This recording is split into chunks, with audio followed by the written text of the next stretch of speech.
Check this out. Drake, greatest rapper of all time. It's all happening. Static Selector.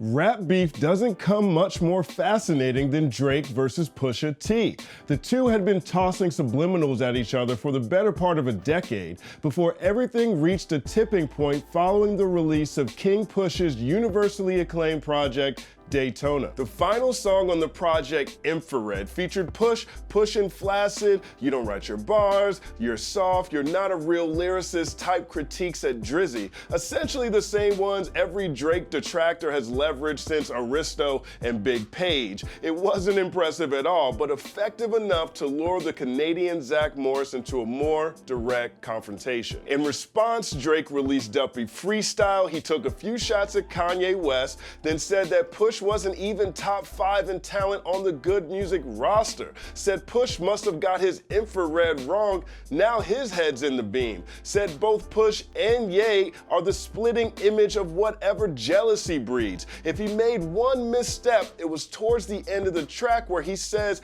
I told you to keep playing with my name and I'ma let it ring on you like Virginia Williams. Pusha T's fiance is named Virginia Williams. Rule number 1, no women, no children.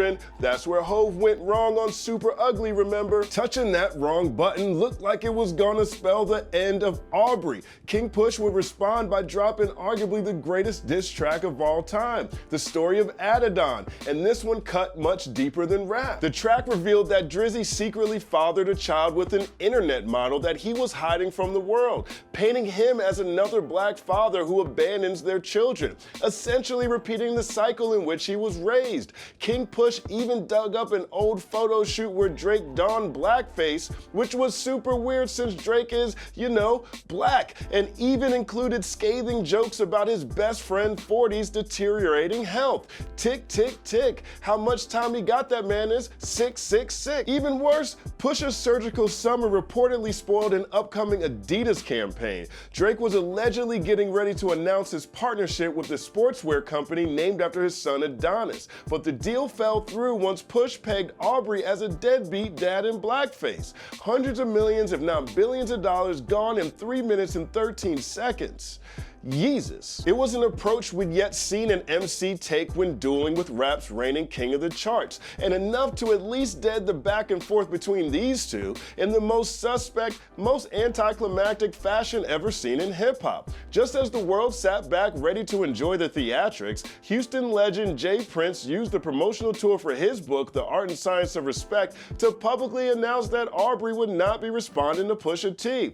Drizzy also released a press release to respond to those questionable images of him in blackface. He said this picture is from 2007. The photos represented how African Americans were once wrongly portrayed in entertainment.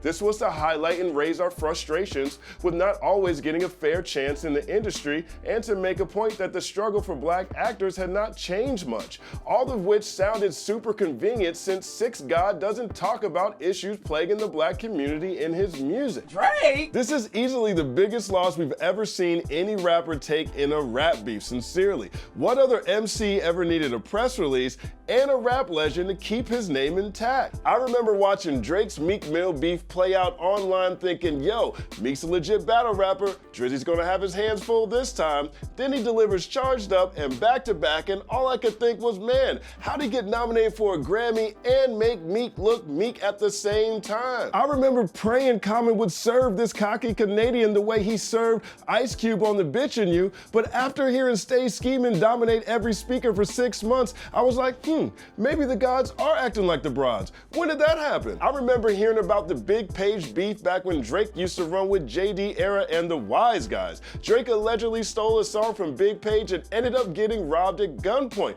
I'm like, well, I'm sure he probably lost the streets of Toronto. Didn't go down like that. Back in 2016, I released a breakdown called How to Beat Drake in a Rap Beef. The premise is that you have to go at Drake's character. It's the one thing most protected and least attacked.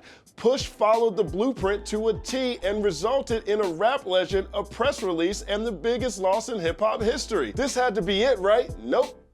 Not at all. This is the first GOAT piece where I've ever spoken this critically of the subject for this long, and there's a reason. This is truly remarkable.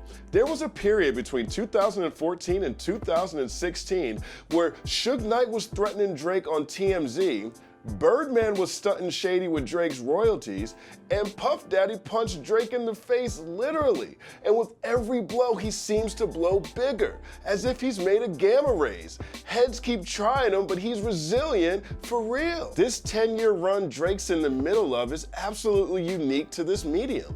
All 5 of his albums have gone #1, so did all 3 of his widely known mixtapes, whether rap, R&B, pop, Caribbean, whatever, all of them showcase an impressive array of sonic stylings. He's easily one of the most quotable rappers ever. His second EP, So Far Gone, is the first mixtape to ever be nominated for a Grammy. He's the biggest stimulus package in music. If Drake's on your song's a hit. I'm not sure if Meek Mill can really sell albums if Drake's not somewhere on them. No shots. In December, Drake became the all-time top-selling male artist in the United States, surpassing Elvis Presley, Eminem, and Michael Jackson. Drake outsold Michael Jackson, and he's from Canada. That's another underplayed aspect of the accomplishments of Aubrey Drake Graham. Technically, he's an international artist and the first international artist to dominate the American market. The US is super critical of rap from everywhere else in the world, and here's Wheelchair Jimmy Hulk smashing across the border, paving the way for The Weeknd, Nav, Party Next Door, Tory Lanez. If you haven't seen what Tory Lanez is out here doing to cats, punch yourself in the face. Drake talked about this in a Q interview back in 2013. I remember a time in Toronto rap where it was kind of like, it was not cool to be like patriotic, and we almost like, you wanted to sound like just as far away from Toronto as possible, just as, you know, as far as the lingo goes, as far as, I mean, I just remember when there was an extreme, you know, obsession with American culture, and that was like where all the superstars were and all the rap was. And, but for me, I always was like, no, there's like things here that the world will like, even the area code always looked cool to me. You know, I was just like 416, like that's, you know, it may sound crazy to somebody who's not from here, but it looks good on paper or like on the side of my like torso, you know, it looked like, I just always was not only proud, but just fascinated with this city. You know, with the island influence that we have here, you know, with the way people talk, with the way people carry themselves, the little trends and the little things that, you know, I guess come with being young. Maybe it's like maybe it's only me and my friends that know about it, but you know, my Toronto that I grew up in was always what I wanted to put on the forefront if I ever got the chance, and I did. All right, let's wrap this up. Halfway through. Drake has several knocks against him. He has a reputation for collaborative writing, for having ghostwriters. If we're looking at the entire 45 years of hip hop, that's a glaring hole in his lyrical utility belt. But if we're looking at the past 15 years, much less so. Collaborative writing is an unfortunate byproduct of rap gone global. If you're speaking to the culture exclusively in everything you create, that's one thing. If you're competing with Adele and her super teams, that's another thing. We've seen studio sessions of Jay-Z getting hooks and bridges and reference tracks from Kanye West. We've seen Kanye talk about taking naps while Travis Scott makes the music. And even with the perception that Drake gets a lot of help, he's also helped a lot of legendary people. That can't be forgotten. Another knock against Drake is that from a storytelling perspective, he doesn't exhibit nearly as much range as pretty much every other GOAT contender. Drake doesn't do third person. He doesn't tell stories that he's not in. Apparently though, that's intentional. I write about my life. I don't write stories. A lot of classic rap is storytelling, but it's storytelling about someone else. Fictional stories sometimes. I can't do that. I have to write about my life. And the third biggest knock against Drake, again, is that he owns the greatest loss in rap history. Allegedly, he wrote a response that's so scathing, the entire planet would evaporate if it was ever heard. I don't know if that's true or not, but I do know that he's sitting on prime real estate in Kanye West's brain right now. Every time I see a Kanye West interview, he's talking about Drake in some fashion. Kiki, do you love me? That's what's so significant about that battle. Maybe Drake truly is following J.Prince's advice in refraining, and outside of that and the press release, all he did is what he always does. Brushes himself off, heads back to the lab, bounces back, dropping hits like his life depends on it, drilling his adversaries with subliminals to the point where they start to look like victims, shanking them where it hurts most. Checks over stripes. That's what we like. I told her don't wear no 350s round me. The truest measure of greatness isn't only about how much you win, but also about how many times you can recover from your losses. Does the fact that he's a collaborative artist in a ghost-written era who only talks about his own experiences while brandishing the biggest L in rap beef history overshadow his gaggle of once-in-a-generation accomplishments and remarkable internal fortitude? I don't know. Depends on how you feel. Hip-hop's the world's most competitive genre, but there is no scoreboard.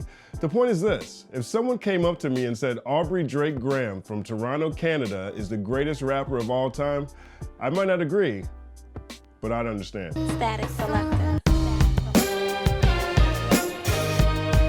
Another week, another TBD. Thank you guys for rocking with us. We sincerely appreciate it. Up first, make sure you subscribe to AFHTV. AFHTV, the good folks at Ambrosia for Heads have launched their own streaming network, and you can catch this show 2 days early on AFHTV before it goes live on YouTube. Great deal. We have licensed content from a number of your favorite content creators, so make sure you check us out. Links in the description. 2, I was in a conversation with the CEO of AFH, Reggie Williams. We had a debate about whether Drake is actually bigger than Michael Jackson. Even away from just sales, is Drake bigger than Michael Jackson? Reggie might be right. Drake might actually be bigger than Michael Jackson. 3, if you notice, I didn't talk too specifically about a couple of points I think already resonate with so many people about Drake. 1, he's extremely vulnerable. I didn't touch on those because I've seen a number of great videos already online about those. I'll put a couple of those in the notes if you want to check out some of those recommendations, if you want to continue this conversation about Drake going forward. Number 4, is there a bigger, more resolute GOAT quality than someone who can have a lot of success but also overcome a number of challenges? When I think about rappers or artists who don't seem like they should be in this spot in the first place, Drake is the first one to come to mind. That means something. We can never forget about that. And number 5, I want to know what you guys think. Do you guys think that Drake is actually the greatest of all time? Should he even be considered in the conversation given the era where he's from and the number of criticism and critiques he's received for being a collaborative artist, for working with ghostwriters? Does that negate the number of songs he's written for other people? At what point does that balance out? At what point do stereotypes and subtext overcome accomplishments, or vice versa? Let us know in the comments section. I had a lot of fun with this one. I hope you guys enjoy it. My name is Justin Hunt once again. Like and subscribe this channel. If you hit that bell, when you hit that bell, you'll get immediate notifications of every time we post, so please do. We have a new episode of The Drip live on the channel right now. That's where we highlight new music. If you want to check out what I'm feeling, check out The Drip. We've got new episodes of All Out Show. If you missed the Lisa Ann interview, Punch Yourself in the Face, is live on the channel right now. Follow at The Company Man on everything. It's all happening. Okay, my favorite rapper